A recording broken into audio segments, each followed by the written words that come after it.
হরে কৃষ্ণ কৃষ্ণ কৃষ্ণ হরে হরে, হরে রাম রাম রাম হরে হরে।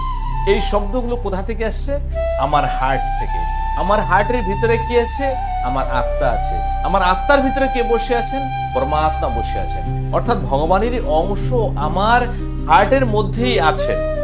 তাহলে আমি যা কিছু এই শ্বাস প্রশ্বাসের মাধ্যমে নিচ্ছি এবং ওই সময় কোনো না কোনো একটা ভাবনা ভাবছি, সেই প্রাণবায়ুর সাথে অর্থাৎ শ্বাসবায়ুর সাথে সাথে আমার ভাবনাও সেইখানে গিয়েছে, অর্থাৎ হার্টের মধ্যে গিয়েছে, হার্টের মধ্যে আত্মার মধ্যে গিয়েছে এবং পরমাত্মার মধ্যে গিয়েছে।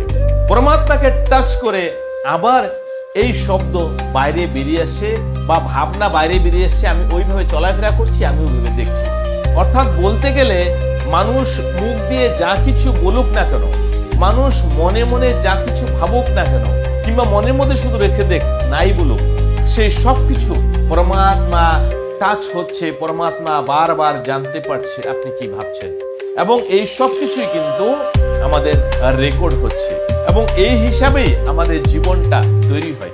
এভাবেই আমাদের জীবনটাকে পালিত করে ভগবান। কেননা হয়তো আপনি কোনো মানুষের ব্যাপারে খুব একটা খারাপ ভাবনা রাখলেন, সেই ভাবনা আপনার শ্বাসবায়ুর সাথে সাথে আপনার হৃদয়ের মধ্যে গেল, হৃদয়ের মধ্যে আছে আত্মা, সে আত্মাও জানলো এবং আপনার আত্মার ভিতরে আছে পরমাত্মা, উনিও এই জিনিসটা জানলো। অর্থাৎ আমরা যদি মনে করি ভগবান নেই বা আপনি এমনি একাই বেঁচে আছেন, এটাই সবচেয়ে বড় মূর্খতা। আপনি একা বেঁচে আছেন মানে আপনার ভিতরে আত্মা আছে এবং আপনি যাই কিছু করছেন, যাই কিছু আপনার দরকার, যাই কিছু আপনি চাচ্ছেন, এই সব কিছু পরমাত্মা জানে এবং উনি এই সব কিছুকে পূরণ করছে। তাহলে যদি আমরা একবার নিজের হৃদয়ের ভিতরে ঝাঁকতে পারি, একবার উকি মেরে দেখতে পারি যে হৃদয়ের ভিতরে কি আছে, কে আছে? আমার আত্মা। তার ভিতরে কে সবকিছু শুনছেন বা দেখছেন বা জানছেন? পরমাত্মা। তাহলে যখন আপনি শান্ত হয়ে কোথাও বসে বা শুয়ে এই জিনিসটা অনুভব করতে পারবেন এবং ইন্দ্রিয়ের বাইরে সেই জিনিস, আপনার চক্ষু কর্ণ নাসিকা এর বাইরে সেই জিনিস প্রবাহমান বা স্থায়ী বা যাতায়াত করছে, সেটা যখন আপনি এই তত্ত্বের মধ্যে পৌঁছাবেন তখন দেখবেন আপনার সমস্ত ইন্দ্রিয় আপনার কন্ট্রোলে চলে এসছে। যখন আপনার ইন্দ্রিয়গুলো আপনার কন্ট্রোলে চলে আসে তখন আপনি একটা নিজের স্বাধীন হবেন, তখন আপনি শান্ত হয়ে যাবেন। আপনার যে কাম ইন্দ্রিয় বা আপনার বাক ইন্দ্রিয় বা আপনার রাগ দেশ, এই সব কিছু সমস্ত ইন্দ্রিয়া অন্তর্মুখী হয়ে যাবে। এখন কি হয়? বহির্মুখী হয়ে আছে, আপনার সমস্ত ইন্দ্রিয়গুলো বহির্মুখী হয়ে গেছে। কেন? কোনো কিছু আপনি সহ্য করতে পারছেন না। একটা উল্টা পাল্টা কোথাও কিছু দেখলেন, সেটা মুখ দিয়ে বললেন, প্রকাশ করলেন, বা কোনো কিছু আপনি একটু শুনলেন আপনার ব্যাপারে, সেটা আপনি প্রকাশ করছেন, বাইরে বলেছেন। কেন? আপনার ভিতরে সেই সহনশীলতা, সেই ক্ষমতাটুকুই নেই। কেননা আপনি ইন্দ্রিয়ের বশে আছেন, আপনি আত্মা বা পরমাত্মা সম্বন্ধে কোনো কিছুই জানলেন না, যে কে আপনাকে চালাচ্ছে, কে আপনার ভিতরে বসে আছে, কে আপনাকে এই দেহ থেকে বের করে আবার নিয়ে যাবে, আপনার গন্তব্যস্থলে নিতে পারে বা যমলোকে নিয়ে যেতে পারে, নরকেও নিয়ে যেতে পারে, স্বর্গেও নিয়ে যেতে পারে। তাহলে যদি আপনি সেই অন্তরে বসে আছে ভগবানকে জেনে যান, তাহলে সর্বপ্রথম আপনি শান্ত হয়ে যাবেন ওই ক্ষণ থেকে, ওই মুহূর্ত থেকেই, এবং আপনার যে সমস্ত ইন্দ্রিয়ের কার্যকলাপ যেইগুলোকে আপনি একদমই কন্ট্রোল করতে পারেননি, চোখ, নাক, কান, জিহ্বা বা আপনার কাম ইন্দ্রিয় অর্থাৎ আপনার লিঙ্গ, এই জিনিসগুলোকে যে আপনি একদমই সংযত করতে পারেননি, সেটা আপনার বশে চলে আসবে। তখন আপনি বুঝতেই পারবেন যে কোন ভাবনাতে বা কেন আপনার সেই কামঙ্গ ছটফট করছে বা সে কি চাচ্ছে। এটা একটা ইন্দ্রিয়ের কার্যকলাপ মাত্র, এটা কিন্তু আত্মার কার্যকলাপ না। আত্মা আপনার শরীরের মধ্যে সমস্ত জায়গার মধ্যে রক্ত প্রবাহিত করছে, আপনার মধ্যে চৈতন্য শক্তি উনি প্রবাহিত করাচ্ছে, আপনার শরীরের বংশ বিস্তার বৃদ্ধি এই সব কিছু কিন্তু আত্মা আছে বলেই হচ্ছে।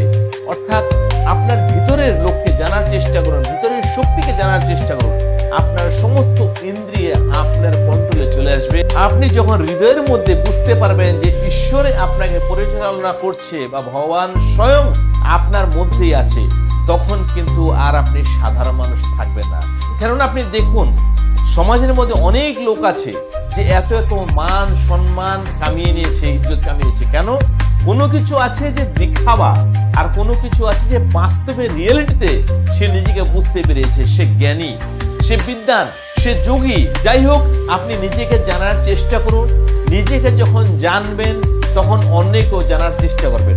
যখন অন্যকেও জেনে যাবেন তখন এই সমগ্র প্রাণী জগৎ, জীব জগৎ সবাইকে জেনে যাবেন। এই সমস্ত কিছু জানার পরে আপনি দেখতে পাবেন পশুতে মানুষে কোনো রকম ভেদাভেদ নাই। একটা গাছের মধ্যে, একটা পিঁপড়ের মধ্যে আপনি ভেদাভেদ পাবেন না, কেননা আপনার মধ্যে যেই শক্তি বিদ্যমান আছে সমস্ত জীবের মধ্যে সেই শক্তি আছে, সেই ঈশ্বরই আছে। কিন্তু আমরা যার যার কর্মগুণে আমাদের হিসাব অনুযায়ী আমাদের এই দেহ প্রাপ্ত হয়েছে। আপনি এই দেহটা পেয়েছেন, এই দেহ হয়তো আর জীবনে নাও পেতে পারেন। সেজন্য সবসময় যে ঈশ্বর আপনার হৃদয়ের ভিতরে আছেন, আপনাকে চালাচ্ছেন, সেই ঈশ্বরকে স্মরণ করুন। তাকে আপনার জীবন সমর্পিত করে দিন। আপনার সুখ দুঃখ কষ্ট, আপনার কত প্রেশার আছে, আপনার কত কাজ আছে, এগুলো দেখবেন চুটকিতে সমাধান হয়ে যাবে। আপনি টেরও পাবেন না যে আপনার এত কাজ ছিল, এত সমস্ত ঝামেলা লেগেছিল, এই সব কিছু কি করে এত সহজে হয়ে যাচ্ছে, কি করে কোনো রকম কোথাও অসুবিধা বাধা বিঘ্ন হচ্ছে না। এই সব কিছু আপনি বুঝতে পারবেন যখন আপনি ভগবানকে স্মরণ করবেন। এবং ভগবানকে স্মরণের আগে আপনাকে সবার আগে নিজের শরীরটাকে শুদ্ধ রাখতে হবে, নিজের মনটাকে শুদ্ধ রাখতে হবে, নিজের বস্ত্র আদি শুদ্ধ রাখতে হবে, আপনার ভাবনা শুদ্ধ রাখতে হবে। তারপরে ধীরে ধীরে দেখবেন আপনি এটা যখন জানবেন, আপনার চাই 10টা বিজনেস থাক, চাই 5টা বিজনেস থাক, অটোমেটিক সেই বিজনেস হচ্ছে আপনি দেখবেন। যত আপনি মনে মনে কল্পনা করবেন এতটা বিজনেস হওয়া দরকার ছিল, অটোমেটিক দেখবেন সেটা ক্রস হয়ে গেছে।